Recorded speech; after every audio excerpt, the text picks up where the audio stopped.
ایک عورت اپنے شوہر کے تنگ حالات کی بنا پر ایک خوشحال آدمی کے گھر گئی اور دروازہ کھٹکھٹایا۔ ایک خادم باہر آیا اور اس سے پوچھا، تم کیا چاہتی ہو؟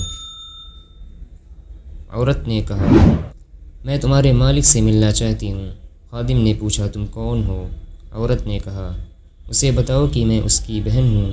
خادم جانتا تھا کہ اس کے مالک کی کوئی بہن نہیں ہے، تو وہ اندر گیا اور اپنے مالک سے کہا، دروازے پر ایک عورت ہے جو دعویٰ کرتی ہے کہ وہ آپ کی بہن ہے۔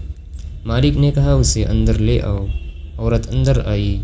مالک نے اسے خوش دلی سے استقبال کیا اور پوچھا، تم میرے کس بھائی کی بہن ہو؟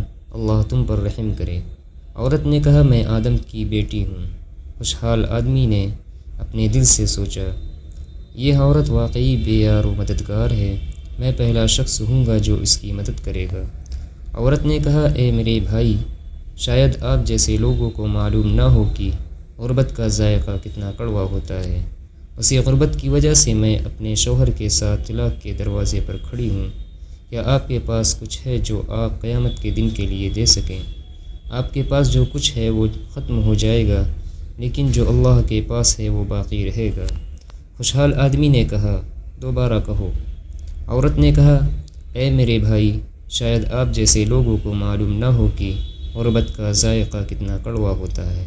اسی غربت کی وجہ سے میں اپنے شوہر کے ساتھ طلاق کے دروازے پر کھڑی ہوں۔ کیا آپ کے پاس کچھ ہے جو آپ قیامت کے دن کے لیے دے سکیں؟ آپ کے پاس جو کچھ ہے وہ ختم ہو جائے گا، لیکن جو اللہ کے پاس ہے وہ باقی رہے گا۔ خوشحال آدمی نے کہا، دوبارہ کہو۔ عورت نے تیسری بار کہا۔ پھر خوشحال آدمی نے چوتھی بار کہا، دوبارہ کہو۔ عورت نے کہا، مجھے نہیں لگتا کہ آپ نے مجھے سمجھا ہے، اور دوبارہ کہنا میرے لیے ذلت ہے۔ میں نے کبھی اپنے آپ کو اللہ کے سوا کسی اور کے سامنے ذلیل نہیں کیا۔ خوشحال آدمی نے کہا، اللہ کی قسم، مجھے تمہاری بات کی خوبصورتی پسند آئی۔ اگر تم 1000 بار بھی دہراتی تو میں ہر بار کے لیے تمہیں 1000 درہم دیتا۔